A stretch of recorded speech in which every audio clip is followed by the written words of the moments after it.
오늘 하나님께서 우리에게 주시는 말씀 같이 보겠습니다. 욥기 42장 10절에서 17절까지 말씀입니다. 저와 여러분들이 한 절씩 교독하여서 읽겠습니다. 욥이 주님께 자기 친구들을 용서해 달라고 기도를 드리고 난 다음에 주님께서 욥의 재산을 회복시켜 주셨는데 욥이 이전에 가졌던 모든 것보다 배나 더 돌려주었다. 그러자 그의 모든 형제와 자매와 전부터 그를 아는 친구들이 다 그를 찾아와 그의 집에서 그와 함께 기뻐하면서 먹고 마셨다. 그들은 주님께서 그에게 내리신 모든 재앙을 생각하면서 그를 동정하기도 하고 또 위로하기도 하였다. 그러면서 그들은 저마다 그에게 돈을 주기도 하고 금반지를 끼워주기도 하였다. 주님께서 욥의 말년에 이전보다 더 많은 복을 주셔서 욥이 양을 14,000마리, 낙타를 6,000마리, 소를 1,000겨리, 나귀를 1,000마리나 거느리게 하셨다. 그리고 그는 그의 딸과 딸 셋을 낳았다. 첫째 딸은 여미마, 둘째 딸은 그스야, 셋째 딸은 게레나폭이라고 불렀다. 땅 위에 어디서나 욥의 딸들처럼 아름다운 여인을 찾아볼 수 없었다. 더욱이 그들의 아버지는 오라비들에게 준 것과 똑같이 딸들에게도 유산을 물려주었다. 그 뒤에 욥은 140년을 살면서 그의 아들과 손자 4대를 보았다. 욥은 이렇게 오래 살다가 세상을 떠났다. 아멘. 하나님 말씀입니다. 욥기의 가장 마지막 부분에 해당됩니다. 하나님께서 여기까지 욥을 이끄시고 인도하셨을 때 욥의 처음과 그리고 고난을 통과한 이후를 비교해 볼 수 있는, 그래서 이 고난과 이런 여러 과정들이 욥에게 어떤 변화를 가져오게 되었는지를 살펴보게 할 수 있는 그런 말씀이라고 붙잡았습니다. 하나님께서 고난에 대해서 우리에게 묵상하게 하실 때 이 고난의 원인이 뭘까, 무엇 때문에 이런 일이 생겼을까에 대해서 정확하게 모를 수는 있겠지만 이 고난의 미래를 알 수 있게 해주세요. 목적에 대해서 알게 해주십니다. 고난의 과거인 무엇 때문에, 원인은 알 수 없을지 모르지만 이 고난이 앞으로 우리의 삶에 어떤 미래를 갖게 하고 어떤 믿음의 지향점을 갖게 하는지를 욥기를 통해서 알게 하신다고 생각하게 되었습니다. 이 마지막 부분이 욥에 대해서 그냥 서술하는 듯한, 욥이 나중에 이렇게 됐다라는 부분을 서술하는 것 같지만 처음과 비교하여서 욥에게 남아있는 것은 무엇인지, 우리가 처음 욥기를 시작할 때 의심이 있고 고난이 있고 그런 일들이 참 견디기 어렵고 힘들지만 이런 고난과 의심 같은 이런 일들에, 질문 같은 일들에 놀라운 어떤 효과 같은 것이 있는데 우리 믿음이 진짜인지 아닌지를 만져가게 하더라. 진짜 믿음인지, 진짜로 내가 주님을 믿고 있는지, 내가 순종해야 될 때, 이럴 때는 평생에 많이 없을 수 있지만 커다란 일에 대해서 순종하게 돼, 이런 거는 많지 않을 수 있지만 날마다 순종하듯이 찾아오는 여러 일들이 실제로 고난 가운데 있을 때 그만큼의 믿음을 요구할 때가 있거든요. 그럴 때 우리가 어떻게 반응하는지, 우리에게 닥친 고난과 우리가 하게 되는 질문이 우리의 믿음의 실상을 명확하게 보여줍니다. 그래서 이 모든 사건 과정이 끝난 이후에 욥에게 생긴 일을 통해서 우리가 좀 주목하고 싶은 것이, 첫 번째로 지금 이곳에 서 있는 욥을 통해서 우리가 같이 우리 자신을 비춰보고 싶어요. 고난을 다 통과한 욥, 그리고 그런 고난을 통과한 욥처럼 우리도 이 세상을 살면서 살아가고 있는 욥으로서의 우리의 모습을 이렇게 같이 보고 싶습니다. 10절로 말씀을 쭉 보면, 11절까지 말씀을 보면 욥이 주님께 자기 친구들을 용서해 달라고 기도를 드리고 난 다음에 주님께서 욥의 재산을 회복시켜 주셨는데 욥이 이전에 가졌던 모든 것보다 배나 더 돌려주었다. 그러자 그의 모든 형제와 자매와 전부터 그를 아는 친구들이 다 그를 찾아와 그의 집에서 그와 함께 기뻐하면서 먹고 마셨다. 그들은 주님께서 그에게 내리신 그 모든 재앙을 생각하면서 그를 동정하기도 하고 또 위로하기도 하였다. 그러면서 그들은 저마다 그에게 돈을 주기도 하고 금반지를 끼워주기도 하였다. 이렇게 이야기합니다. 하나님께서 모든 것을 회복시켜 주셨다, 이렇게 이야기하고 있습니다. 그의 재산이 배나 늘어나자 사람들이 와서 위로도 해주고 동정도 해주고 그렇게 했다 합니다. 이것은 사실 욥이 가장 힘들고 어려울 때 그렇게나 절실히 원하던 건 아니었겠습니까? 그에게 위로가 필요했고 그가 친구들한테 그의 입으로 직접 이야기했듯이 친구들아 나를 불쌍히 여겨 달라고 동정해 달라고 나를 좀 공감해 달라고 이렇게 이야기하고 울부짖었던 것들을 우리가 기억을 합니다. 그런데 정작 그가 고난받고 힘들었을 때에는 그렇지 않았는데 이제 다 재정이 회복되고 사람들이 부러워할 만한 때가 되니까 오히려 그런 사람들에게 물질을 가져와서 더 나눠주고 위로해주고 동정해 주었다, 공감해 주었다. 이 한 줄이 참 우리에게 많은 일들을 생각하게 하죠. 다시 모든 것이 돌아간 것 같아요. 그런데 결정적인 차이를 저는 발견했습니다. 다시 재정이 회복되고 그래서 그 모든 일들이 다 되었다. 뭐가 차이일까 묵상을 하면서 그 욥이 힘들었던 것, 어려웠던 이유가 죄 때문이 아니라는 것을 우리가 알았죠. 하나님께서 직접 말씀해 주셨잖아요. 너 이렇게 가난한 거, 너 이렇게 힘든 거, 아픈 거 죄 때문 아니다. 네가 했던 어떤 결과 때문에 이런 일 겪게 되는 거 아니다. 하나님께서 직접 욥에게 말씀해 주셨어요. 그리고 욥의 친구들에게도 그렇게 말씀해 주셨습니다. 재산을 잃은 거, 건강을 잃은 거, 사람을 잃은 것으로 인해서 하나님과의 관계를 판단할 수는 없다. 하나님은 그런 고난 가운데에도 너를 붙잡고 계시고 너의 신실한 하나님이시다라는 것을 알려주셨어요. 우리에게 주님께서 이런 고난의 시기를 통과하게 하실 때 바로 이 부분이 제일 약하지 않나요? 하나님이 날 알고 계신가? 나 잊혀진 거 아니야? 내게 주신 꿈은 그거 다 아무것도 아닌 거 아니야? 그러면 나 하나님 없이 다시 시작할래. 나 이러면 처음부터 다시 시작할 거야. 이런 생각들을 막 하게 합니다. 그런데 여러분 다시 회복되었다고 해서 욥에게 변화가 없었던 것은 아니에요. 말씀드렸듯이 자기의 고난과 어려움들이 하나님과의 관계를 설명하는 것은 아니라는 것을 욥이 철저히 알았어요. 그렇게 계속 질문하면서 이거 죄 때문이다 라고 이야기하는 친구들에게 아니야 아니야 라고 이야기하면서 하나님의 마지막까지 활용점정을 탁 찍어주셨어요. 이것을 통과하고 난 다음에 그에게 한 가지 중요한 결과가 생깁니다. 그렇다면 그의 부가 회복된 다음에 그의 건강이 회복된 다음에 그가 지금 부유한 거, 그가 지금 잘 살고 있는 거, 그가 지금 많은 친구들이 와서 자기를 위로하고 동정하고 있는 거, 이거 자기 때문 아니라는 것을 알게 될 뿐만 아니라 이게 하나님과의 관계를 보여주는 것도 아니라는 것을 그가 알게 돼요. 가난하고 힘들고 어렵고 아팠던 것이 하나님과의 관계를 설명해 줄 수 없듯이 그가 부유하고 다른 사람들 보기에 잘 나가는 것 같지만 그게 하나님과의 관계를 설명하지 않는다는 것을 그가 고난의 때 배웠어요. 알았어요. 그게 차이예요.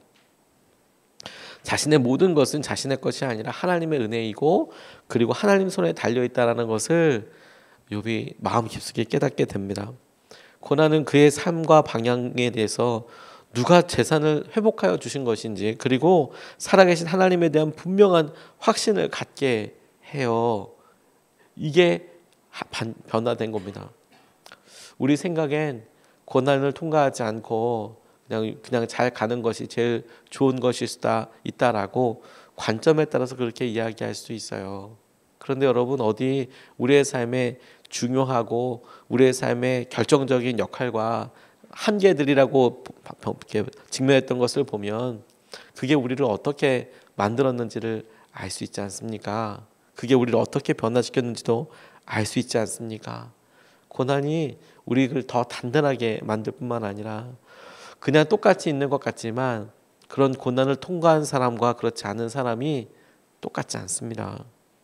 그만큼 우리의 심령이 강해지고 그만큼 우리의 마음 가운데 주님을 향한 갈망이 있고 하나님께서 하시는 것들을 보게 되는 은혜들이 있는 거예요.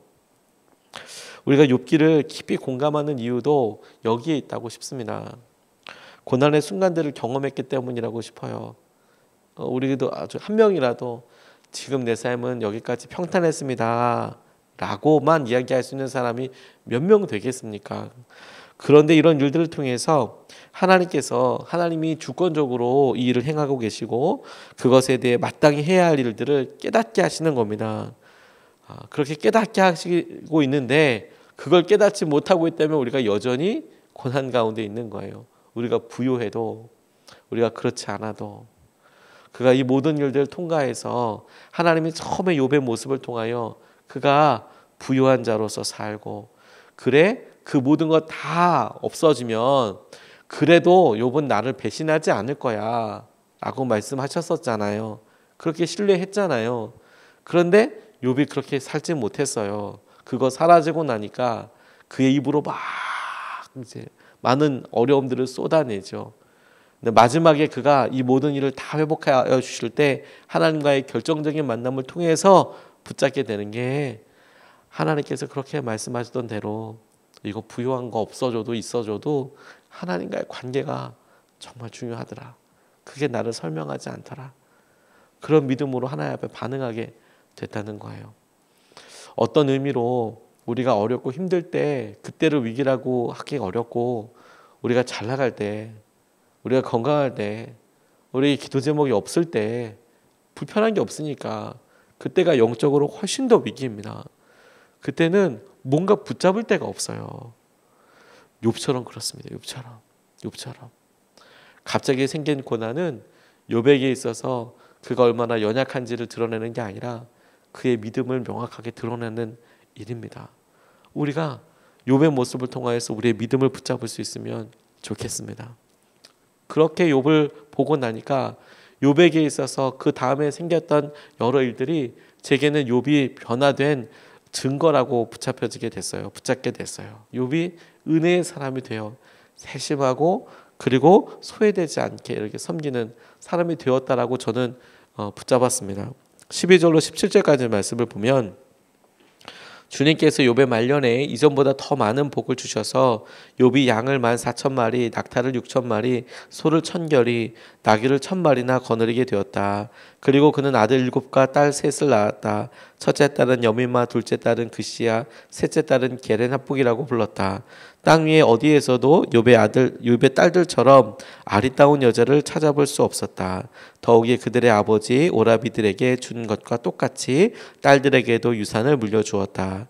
그 뒤에 욥은 140년을 살면서 그의 아들과 손자 4대를 보았다. 욥은 이렇게 오래 살다가 세상을 떠났다. 이렇게 말씀합니다. 그가 회복하게 된 것이 감사하기도 하면서 저는 이 말씀에서 특별히 주목하게 된 내용이 있어요. 그에게 재산뿐만 아니라 자녀들도 허락하여 주셨다라는 거예요. 욥에게 안타까운 사건이 있기 전에 욥에게 아들 7이 있었고 딸 3이 있었습니다. 똑같이 있었어요. 그런데 한날 한시에 다 죽음을 맞이하게 됩니다. 얼마나 비참하고 아팠을까요? 그가 경험했던 여러 일들 가운데 정말 제일 아픈 일이 아니었을까 싶어요. 한날 한시에 자녀를 다 잃어버렸다는 것이 아프지요. 그런데 그때를 가만 보면 자녀들의 이름이 등장하지 않습니다.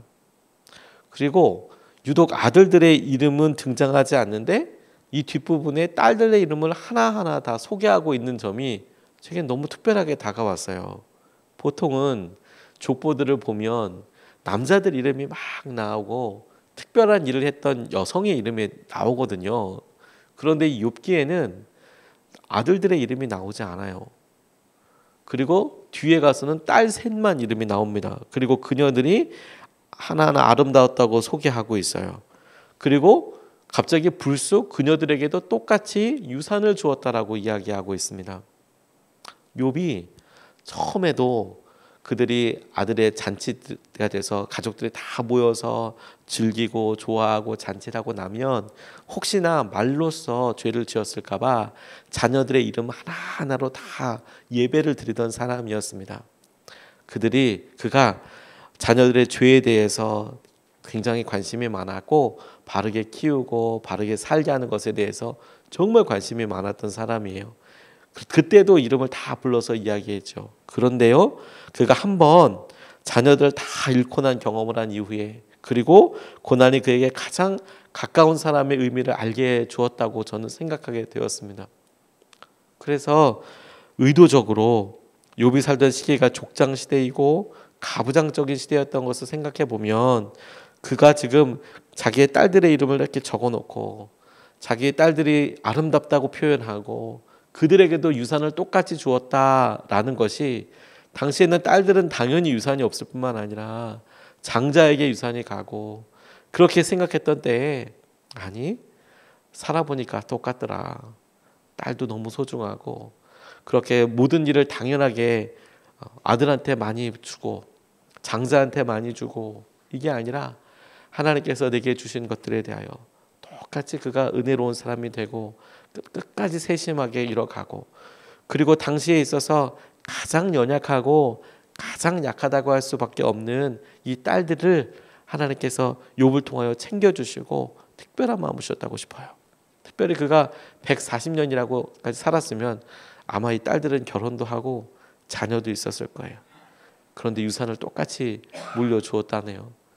그 욥의 마음 가운데 있는 세심한 마음과 변화를 알게 됩니다. 하나님께서 그의 삶의 그를 단순한 아버지뿐만 아니라 이제는 의미를 알고 이제는 사랑할 수 있게 하시고 이제는 당연한 것이 당연하지 않고 그가 당연하게 생각해왔던 전통과 당연하게 여겨왔던 일들이 당연하지 않고 자기가 정말로 해야 될 의미와 소중함과 사랑을 품게 된 일이라고 그렇게 붙잡게 하셨어요. 하나님께서 고난을 통해서 우리에게 이렇게 보게 하여 주십니다. 여러분 우리가 힘들고 어려운 상황들을 이렇게 보면 제게 개척을 하게 되고 하나님께서 이런 과정들을 통과하게 해주면서 주신 가장 커다란 은혜 가운데 한 가지가 뭐냐면 하나님께서 저와 같이 개척한 사람들, 어려운 분들, 이런 분들의 마음뿐만 아니라 새롭게 일을 시작하시는 우리 성도님들 그리고 똑같이 어떤 한계 상황들을 만나서 함께 돌파해야 될 때 하나님께서 그런 부분들에서 너무 공감하게 많이 해주셨어요. 기도밖에 의지할 때 상황, 기도밖에 할 수 없을 때 다른 건 아무것도 할 수 없고 어떻게 뭐가 열릴지도 모르고 기도밖에 할 수 없을 때 하나님께서 주시는 은혜를 그것밖에 뭐 재산이 없을 때 그 은혜라는 게 보여지지도 않고 짚혀지지도 않을 때 하나님께서 그럴 때 어떻게 우리 인도해 하시는지를 하나님께서 이렇게 많이 우리 경험하게 해주셨잖아요. 그러니까 하나님께서 이런 일들 통과하고 경험하게 하시면서 여전히 통과하게 하시면서 제게 그런 마음을 주신 것 같아요. 아, 공감할 수 있고 당연한 거 아니다. 당연한 거 아니다. 그거 작은 것 하나가 얼마나 귀한지 모른다. 얼마나 놀라운지 모른다. 그렇게 하나님께서 고백을 주시더라고요. 저희가 터키 선교를 하게 됐습니다. 5차 40일 특세를 통해서 우리에게 하나님 뭘 주셨나, 이 과정을 통과하면서 뭘 하게 하셨나 이렇게 보면서 공교롭게도 이 8주 동안이 지나면서 8주 전에는 교회 개척에 대해서 생각하지도 못했어요. 그렇게 할 수 있을까라고 생각하지 못했습니다. 다만 어려운 교회들 조금이라도 논아 먹어야겠다, 조금이라도 도와야겠다 할 수 있을 때 어렵더라도 우리가 어려우면 다른 교회들도 어렵지, 그거 좀 논아 먹으면 좋겠다. 그래서 성도님들과 함께 우리가 오병이 헌금도 같이 하고 하나님께서 하시는 것들 놓고 이렇게 후원하고 기도하고 그렇게 하자라고 시작을 했잖아요. 그런데 이 40일 특세를 이렇게 시작하면서 하나님께서 갑자기 터키에 대해서 확 도전을 하셨어요. 터키 교회에 대해서. 그리고 한두 분이 이렇게 시드머니로 헌금하기도 하시고, 그러면서 이거 할 수 있을까? 이게 될까? 지금 우리 형편에 이것이 가당키는 한가? 이런 생각을 해보다가 우리 수요일마다 하나님께서 하시는 말씀들이 이렇게 나누면서 성도님 중에 한 분이 그렇게 이야기하시더라고요. 목사님, 터키에서 그렇게 어렵게 믿음 생활하고 있는 분들의 고난과 아픔이 내 마음처럼 그렇게 다가왔어요. 저도 너무 많이 아팠어요. 움찔움찔 너무 그것이 생생하게 다가와서 너무너무 많이 울었어요. 이렇게 이야기하시는 분들이 계시더라고요. 은혜의 사람이 처음부터 우리가 되려고 한 것은 아니었습니다. 처음부터 내가 은혜의 사람이야, 베풀어야지, 이게 아니고 그냥 여전히 우리의 문족, 그냥 우리에게 있어서 뭐를 좀 어떻게 그걸 무슨 뭐 나눔이라고도 하기에 좀 민망할 정도로 어떻게든 해볼까, 처음에는 이렇게 시작했던 거거든요. 여전히 근데 우리의 문제에 주목하는 수준이 아니라 조금이라도 사람들 마음을 살피게 된 것이 너무너무 감사한 거죠. 너무너무 감사하다. 하나님께서 우리 가운데 하시는 것들로 인하여서 너무너무 그렇게 감사하게 된 것이 기뻤어요. 사람들의 이름을 부르며 기도하게 된 것도 너무너무 기뻤습니다. 하나님께서 우리에게 하시는 것을 보고, 하나님께서 우리 가운데 인도하여 주시는 것도 보고, 하나님께서 우리에게 붙잡으시는 것도 보고. 40일 특세를 마치면서 여러분, 하나님께서 우리에게 이 욥기를 통하여서 주시는 은혜를 기억할 수 있으면 좋겠습니다. 욥기를 시작하면서 저는 참 이걸 마지막까지 설교할 수 있을까? 이런 고민을 정말 많이 했어요.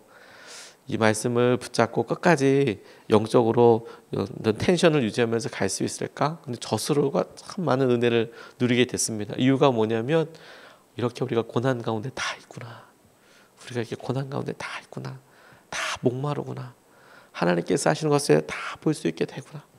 그런데 정작 여러분, 우리가 이렇게 예배하면서 코로나 때에 그렇구나, 우리가 고난을 놓고 기도한 사람이 이렇게나 많구나, 이렇게나 하나님께서 함께 하시는 사람들이 많구나.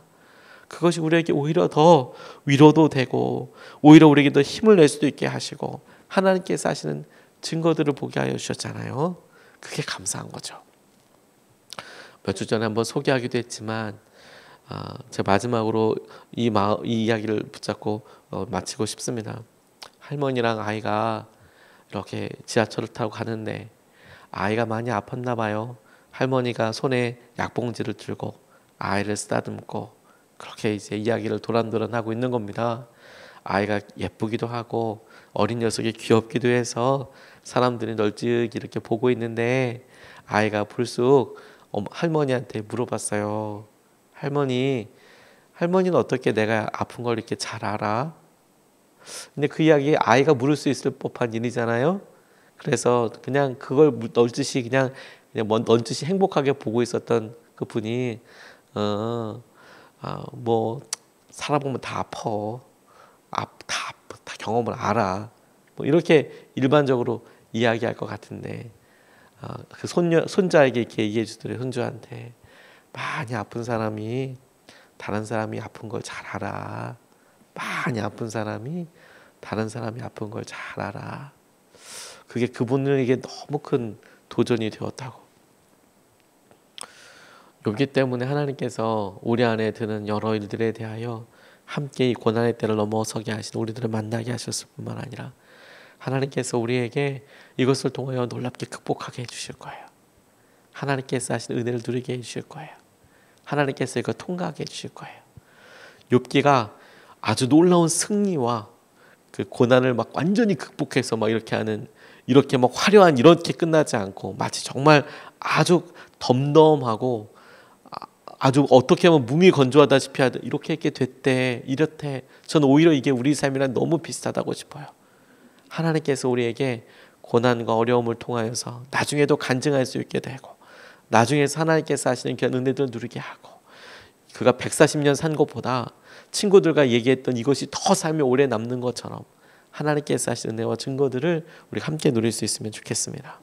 우리가 이것을 붙잡고 같이 두 번 나눠서 기도하고 싶습니다. 첫 번째로 욥에 대해서 우리 같이 나눴고, 두 번째로 그가 은혜의 사람, 한 사람도 소외되지 않고 세심하게 살필 수 있는 그런 눈이 열리더라. 이걸 붙잡고 두 번 나눠서 같이 기도하겠습니다. 첫 번째 기도는 하나님의 은혜의 손에 의지합니다. 은혜를 더하여 달라고 기도하고 싶습니다. 하나님의 은혜의 손에 의지합니다. 욥이 여기에 있습니다. 이렇게 욥이 여기에 있다라고 보면서 상처받고 고난을 통과한 욥이 여기 있습니다. 그 욥을 보면서 저와 여러분들을 생각하게 됐습니다. 주님, 욥이 여기 있습니다. 욥같이 어려움 가운데 있는 욥, 그가 우리입니다. 우리 자신입니다. 하나님의 은혜의 손에 의지합니다. 여전히 우리가 아프고 힘들고 어려움 가운데 있습니다. 하나님 의지합니다. 은혜를 더하여 주시고 주의 마음을 더하여 주시고 주님께서 하시는 증거들을 우리가 누리게 하여 주십시오. 우리가 첫 번째로 우리 같이 기도하시겠습니다.